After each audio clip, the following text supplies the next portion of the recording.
guys, welcome to Brother and Madhav. So guys, today we are going to start up with our chapter number 3 of Maths class 8, Exponents and Radicals, and personally this is one of the easiest chapter in Maths I've ever seen. So now let's see what is the chapter division of this chapter and in how many sessions we will complete this chapter. So let's see. So guys, our chapter division will be live.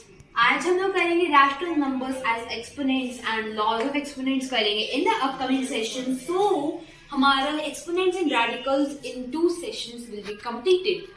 So the first topic which is in rational numbers and exponents is introduction. So सबसे पहले देखते हैं कि zero exponent क्या होता है. Suppose guys we have any number say a.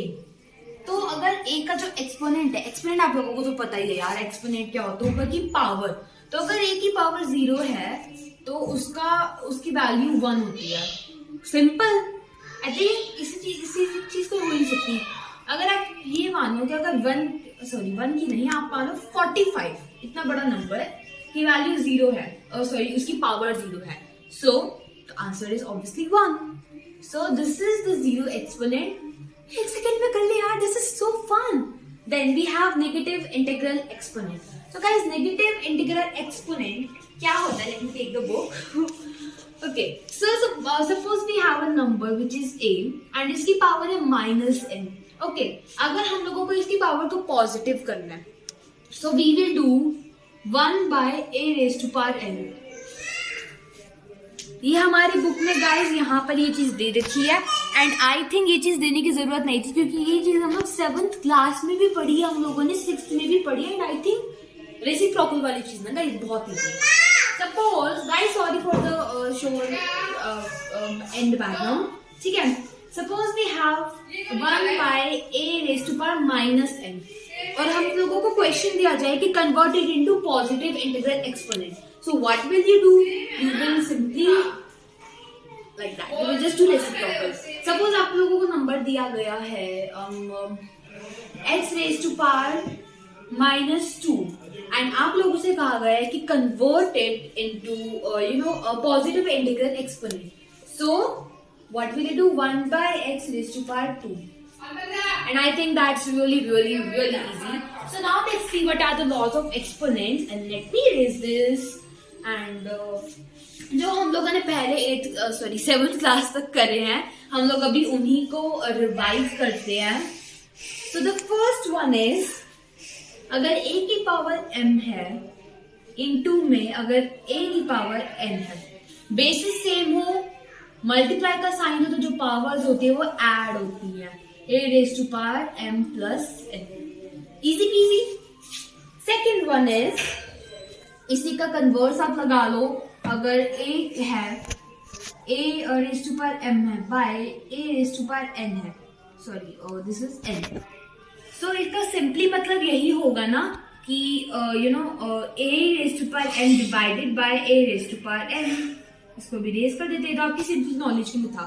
तो अगर बेसिस सेम हो, बेसिस आर सेम और डिवाइड का साइन हो, डिवाइड का साइन ये रहा और पावर अलग, बेसिस सेम हो, डिवाइड का साइन हो, so powers will be subtracted. a raised to power m minus n. So the third one is a raised to power m, और ये ब्रैकेट में n, तो इसका मतलब ये दोनों मल्टीप्लाई होंगी. आई थिंक गाइस इससे इजी चीज कोई है ही नहीं इस दुनिया के अंदर. लड्डू है, एकदम लड्डू. ठीक है, मैं यहाँ पर आप लोगों को थोड़ा सा बता देती हूँ. So the fourth one is, अगर ए बी होल की पावर n है तो a की पावर n इंटू में b की पावर n. बता, अंडरस्टूड है गाइस? ये तो मतलब लिटरली यार ना. और सो a by b इसकी होल पावर n है, तो यही है, इनकी इंडिविजुअल पावर्स भी n हो जाएंगी. So this was our introduction and now let's come to rational numbers as exponents, the main topic. So let's go there. Yeah, it was so fun. So it started. ये blooper है. so rational numbers as exponent. So guys, simply इसका मतलब ये है कि if we have 4 का square, meaning of 4 square is obvious यार 16.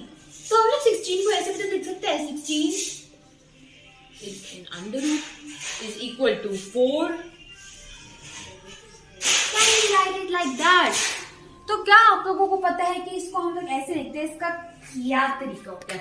और हम लोग इसको फ्रैक्शन में भी लिख सकते हैं. कौन लिख सकते हैं? 16 raised to power 1/2. I know that's somewhat like कि क्या पढ़ा रहे हो यार, but okay. मैं थोड़ा और इसको वो करने की कोशिश करती हूँ.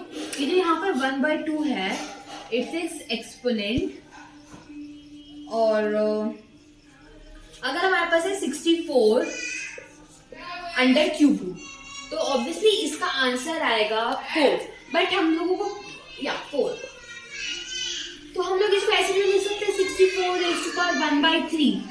64 की यहाँ पर इन अंडर रूट इसकी पावर क्या है? 1.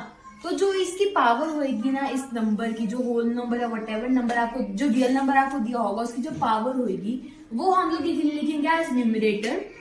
अगर हम लोगों को कहा जाए कि कि you have to open up this under root, और अगर ये कोई परफेक्ट स्क्वायर ना हो, परफेक्ट स्क्वायर या परफेक्ट क्यूब या व्हाटएवर वो वाला नंबर ना हो, तो हम लोग गाइस यही तरीका यूज करेंगे कि suppose we have 25 under cube root. But under cube root में तो 25 नहीं आ सकता, अंडर स्क्वायर रूट में ही आएगा. सो सिंपली हम लोग क्या करेंगे, हम लोग देखेंगे कि 25 के अंदर भी कोई पावर है क्या? नॉट एट ऑल गाइस, कोई पावर नहीं है. यहाँ पे 1 है. तो जो यहाँ पर जो नंबर होता है उसकी जो पावर होती है ना, हम लोग जब इसको ओपन अप करते 25 को हम लोग एज इट इज लिखेंगे. जो उसकी पावर होगी उसको लिखेंगे, उसको एज इट इज न्यूमरेटर में लिखेंगे. एंड जो यहाँ पर होगा, सपोज यहाँ पर खाली ये होता रूट होता, तो इसका मतलब 2 होता है ना. इसका मतलब 2 होता है कि नहीं? होता है. तो इसको हम लोग यहाँ पे 3 है तो 1/3. So this is the answer.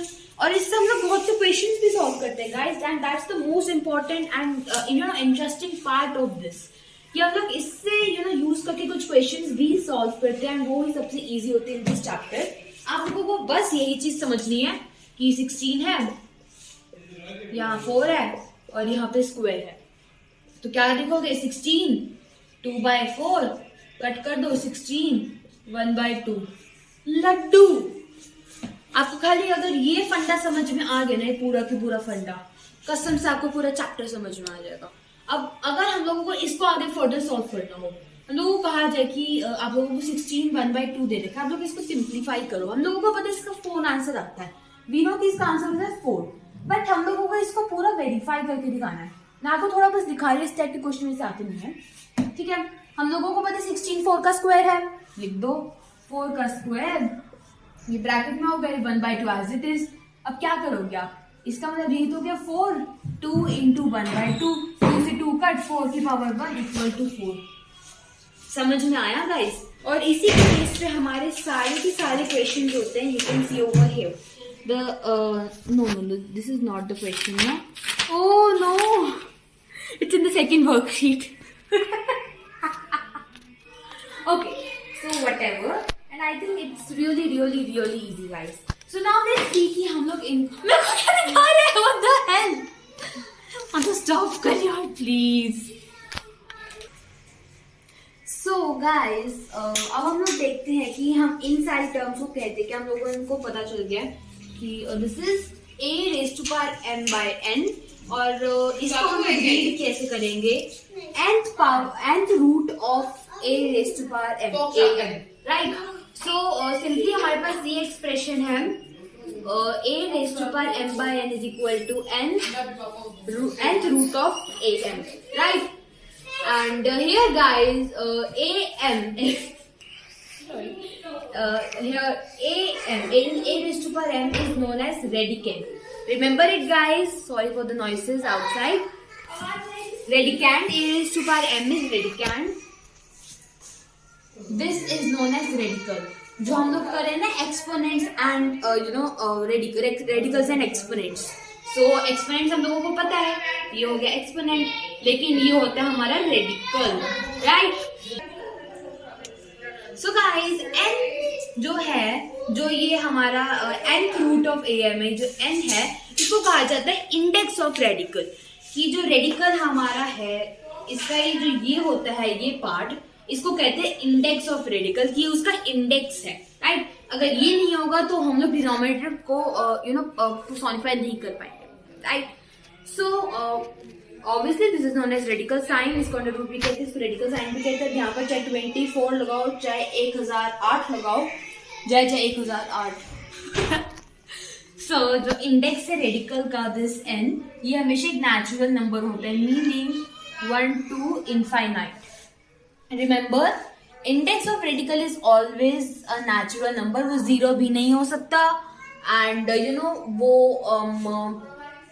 Negative भी नहीं हो सकता, it's only 1 to infinite, right. So now let guys, अब जो हमने ये टॉपिक करा रैशनल नंबर्स एज एक्सपोनेंट, इससे रिलेटेड हम लोग करते हैं कुछ क्वेश्चन सॉल्व, देन हम लोग समझेंगे topic positive real numbers as exponents, and then negative और उनसे रिलेटेड क्वेश्चंस भी करेंगे। सो लास्ट में मिलेगा आपको homework question, so stay tuned guys. So now let's go. So people, let's get started.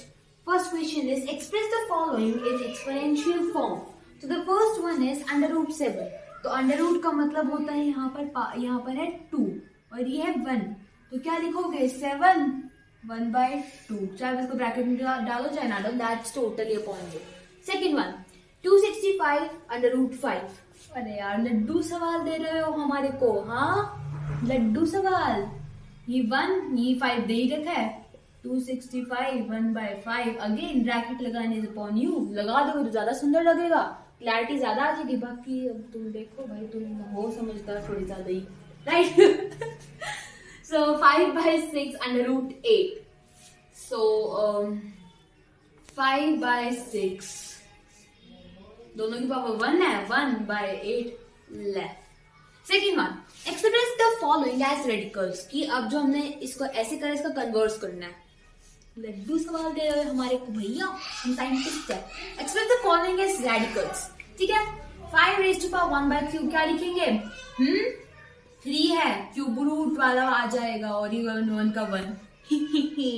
Second one 17 raised to power 2/5, सो इसको क्या लिखोगे 17, ये आया 2, इसको डालो ब्रैकेट में, ये हो गया 5 ले। Third one 12/19 raised to power whole raised to power 3/5, सो इसको काहे लिखेंगे 12/19, ये क्यूब है, सो 3, इसको पूरे को 5 में ले। तो गाइस अब हम लोग देखते हैं कि रैशनल नंबर्स एज एक्सपोनेंट्स के भी 2 पार्ट्स होते हैं। So now let's begin with that. So इसके 2 पार्ट्स होते हैं, which are positive rational numbers as exponents and negative rational numbers as exponents. तो गाइस पॉजिटिव में सिंपली क्या होता है, जो मैंने आपको सबसे पहले दिखाया था, कि अगर आपको वो दे दिया मान लो 64 1/3, और आपको कहा जाए कि इसको आगे सिंप्लीफाई करो, तो आप लोगों को कुछ नहीं करना, आप लोगों को देखना कि 64 कौन से नंबर का थर्ड पावर होता है। सो इट्स ऑब्वियसली ऑफ 4 का क्यूब है, ब्रैकेट 1/3। आप चाहे तो डायरेक्टली, अगर आपके पास एमसीक्यू है, तो अगर आपको एमसीक्यू फॉर्म में एग्जाम आता है तो आप इसको डायरेक्टली यहाँ से कट कर सकते हो, बट अगर आपको सब्जेक्टिव आता है, लिखने वाला आता है, so guys remember this step की आप लोगों को आगे करके दिखाना पड़ेगा। 4 3 into 1/3। एक्चुअली मैथ्स में ये चीज इरिटेटिंग लगती है, सारा कुछ ना दिमाग में ना कैलकुलेट हो जाता है, लेकिन टीचर्स कहती है करके दिखाओ करके दिखाओ करके दिखाओ, दैट्स द मेन थिंग ना। तो चलिए ज्योमेट्री में यार, तो ज्योमेट्री के बाद भी देखेंगे ना, उनके चैप्टर्स आएंगे। 3 से 3 को कट करो, 4 1, ये भी आपको दिखाना पड़ेगा, उसके बाद 4, देन आंसर आपको लिखना पड़ेगा, आंसर इज इक्वल टू 4। ऐसे आप लोगों को पूरा ये सम करना पड़ेगा, और मैंने तो ऐसे ऐसे करके किया ना, एक लाइन में कर दिया, आप लोगों को इतना बड़ा करके दिखाना पड़ेगा। 8th में यार दिक्कत तो होती है। अब वैसे तुम्हारे शायद सब्जेक्टिव आने, बाकी हर स्कूल का अलग अलग ही होता है, ठीक है। सो गाइस वैसे ही हमारा है नेगेटिव में। सपोज हमारे को दे रखा है number, let me raise it first, या सो वी हैव गिवन 9 -3/2, हमारे को ये नंबर दे दिया। सेल्फ जनरेट कर रही हूँ मैं, तो देखो कि 9 किसका स्क्वायर है, 3 का। तो क्या करोगे, 3 और 3 का स्क्वायर माइनस 3/2। चाहोगे यहाँ पे भी कट कर सकते हो, बट लिखना पड़ता है यार। 2 इंटू माइनस 3/2 कट कर दो, 3 की पावर -3। अब हमारे को क्या करना है, अगर हमारे पास माइनस पावर हो, क्योंकि हम लोग उसको हमेशा पॉजिटिव नहीं करना है, तो क्या करोगे, 1/3 रेज़ टू पावर 3। आप चाहो तो ये भी दिखा सकते हो 3 इंटू 3, अगर आपको थोड़ा उसको और इलेबोरेट करना हो तो। आंसर है 1/27। तो ये जो हमारा क्वेश्चन था, इसका आंसर 1/27 है। बस ये rational numbers is explained sir. हम करते हैं इनके कुछ questions, which is my favourite part. So let's begin with some questions. So हमारा पहला क्वेश्चन क्या है, find the value of the following 125, 2/3, 8, 4/3। लड्डू दे रहे हो यार हमारे को, हमारा दिमाग साइंटिस्टों वाला है, साइंटिस्टों whatever, not talk about that. So yeah, 125 किसका क्यूब होता है, ऑफ कोर्स 5 का होता है गाइस। तो गाइस लिखोगे यहाँ पर 5 का क्यूब 2/3। गाइस मैं डायरेक्टली इसे कट करके कर रही हूँ, मेरे से नहीं होती इतनी टंटेबाजी। 5 इंटू 5 25 आंसर, बस खत्म, खलास, टाटा बाय बाय, गया गया। Okay, so 8 raise to power 4/3। I think that's really simple ना। सो 2 डिनोमिनेटर देखो 3 है, तो 3 कहाँ आता है, सॉरी 3 की कौन सी पावर 8 है, कौन से नंबर की थर्ड पावर 8 है यहाँ। सो 2 2 2 4, 4 2 8, 2 का क्यूब होता है 8, 4/3 मारो cut, 2 into 2 into 2 into 2, 8 2 16, answer आया 16। बस खत्म, खलास, टाटा बाय बाय। गया। देखो गाइस, आपको क्या है, आप लोगों को ना खाली इस टाइप के आपको स्टेटमेंट्स दे देंगे और आपको कह देंगे कि मानो 125, इन दोनों को प्लस करो सपोज, ठीक है। बस आपको ये करना है, 25 और 16 को प्लस करना है, ये आया 41, बस खत्म। इतना छोटू सा, इतना आपको लगेगा कि भाई कितना मुश्किल हो सकता है। और क्या पता बीच में ट्विस्ट ऐड करने के लिए लोग क्या कर दे, साथ में कर दे x raise to power 0 plus add कर दे, ठीक है। तो ये हो गया 1, तो ये हो जाएगा 42, ठीक है। So now let's come on to the next question. So the second question is find the values of each of the following. So जैसे हम लोगों ने करा था, बिल्कुल सेम टू सेम वैसे ही क्वेश्चन है ये। देखो भाई 27 किसका क्यूब है, 3 का, 3 cube minus 2/3, 3 cut, 3 - 2 equal 1/3 raise to power 2, 1/9 answer, लड्डू, ठीक है। Second one is 343 raise to power, this is guys 2, I think it just got lost. So 343 raise to power -2/3 is 343 is cube of 7. So 7 cube minus 2/3 cut 7 minus 2 is equal to 1/7 raised to power 2 is equal to 1/49 is your answer. The next one, third one, 512 raised to power minus 2/9. So 512 की 9th power नहीं, या 9 power पे आता है 4, ठीक है। So this is 4, 9 minus 2/9, cut it, 4 minus 2, 1/4, 2, 1/16 is your final answer. And I think guys it's really easy. So guys now let me give you a homework question. So wait a minute. So guys, this is your homework question. Sorry, I have written over here answer. This is your homework question. I'm getting aside for 5 seconds. Take a screenshot of it, solve it, and drop it in comment section. And जिसका भी correct होगा, जो answer देगा, I'll definitely give him or her a shout out in the next video upcoming. So I guess you guys have taken a screenshot. So this is your question. Simplify your answer. Simplify your answer should have only positive component. So सबसे पहले आप लोगों को मैं थोड़ा clear कर दूं कि जो डॉट होती है, इन डॉट का मतलब मैथ्स में होता है मल्टीप्लाई। तो इसका मतलब है 2 raised to power 0 into 2 raised to power 2 into 2 raised to power 3. I thought to give 2 or 3 more homework questions. Then I thought कि यार हम लोग जो असाइनमेंट करेंगे ना चैप्टर नंबर 3 की एक्सपोनेंशियल एंड रेडिकल्स की, वो थोड़ी कम पड़ जाएगी, बिकॉज मैं असाइनमेंट जो सबसे टफेस्ट असाइनमेंट DAVCE की साइड से है वो क्वेश्चंस मैं आप लोगों को यहाँ पे देती हूँ. So guys you have to solve this and आप लोगों को 3 चीजें नीचे कॉमेंट्स में लिखनी है. सबसे पहले आप लोगों को लिखना है होमवर्क आंसर. सेकेंड चीज आप लोगों को देखनी है कि आपको कितना पसंद आया session. Love the session. Did you guys love the session? Then the third thing आप लोगों को लिखनी है कि do you guys have any doubts regarding this. ये 3 चीज आप लोगों को कमेंट बॉक्स में ड्रॉप करनी है. और सच्ची बता रही हूँ गाइज, अगर आप लोगों ने नहीं बताया ना मैं आप लोगों का मुंह तोड़ दूंगी. So this is your homework question and let me know guys कि 2 वीडियोस में 2 या 3 या मैक्सिमम 4 या 5 वीडियोस में एक चैप्टर को कंप्लीट करना. आई think it amazing. So I think that's really awesome. तो आप लोग बताइए कि आप लोगों को ये तरीका ज्यादा पसंद आ रहा है पढ़ने का, या फिर वही छोटे छोटे बच्चों की तरह ये वाला क्वेश्चन हम सॉल्व करते हैं, ये वाला क्वेश्चन सॉल्व करते हैं एंड ऑल दैट. इससे अच्छा हम लोग अलग अलग असाइनमेंट्स में से हर रोज क्वेश्चंस लेंगे, एग्जांपल्स करेंगे, सॉल्व एग्जांपल्स. कुछ आर शर्मा से भी लिए मैंने question. So I think this is the best way, but you have to comment guys कि आप लोगों को पुराने वाला तरीका अच्छा लगता था कि नए वाला तरीका अच्छा लगता था. मैं तो प्रेफर करूंगी नए वाला तरीका, crisp and concise. So yup guys, मेरी बकवास इसी तरह होती है बन and let me take your leave. This is Vrinda sign of.